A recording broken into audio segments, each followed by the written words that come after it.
बिस्मिल्लाहिर्रहमानिर्रहीम। अस्सलामु अलैकुम वरहमतुल्लाहि वबरकातुहू। आबिद राजी चैनल की तरफ से आज मैं बताऊंगा कि कुत्ता पालने का जो शौक़ है इस पर रसूल अल्लाह सल्लल्लाहु अलैहि वआलिहि वसल्लम ने क्या फरमाया। इस वीडियो को आप दोस्तों ने गौर से सुनना है और आगे ज़रूर शेयर करना है, क्योंकि आजकल ये शौक़ आम जवानों में पाया जाता है। तो शुरू करते हैं। बिस्मिल्लाहिर्रहमानिर्रहीम।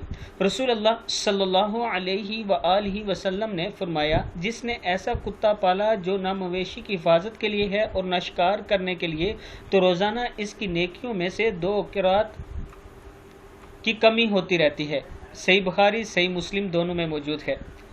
फिर सुन लें, रसूल अल्लाह सल्लल्लाहु अलैहि वआलिहि वसल्लम ने फरमाया, जिसने ऐसा कुत्ता पाला जो न मवेशी की हिफाजत के लिए है और न शिकार करने के लिए, तो रोज़ाना इसकी नेकियों में से 2 क़िरात की कमी होती रहती है। सही बुखारी और सही मुस्लिम दोनों में मौजूद है।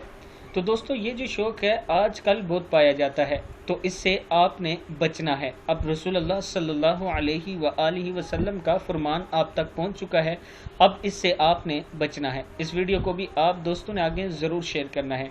अस्सलामु अलैकुम वरहमतुल्लाहि वबरकातुहू।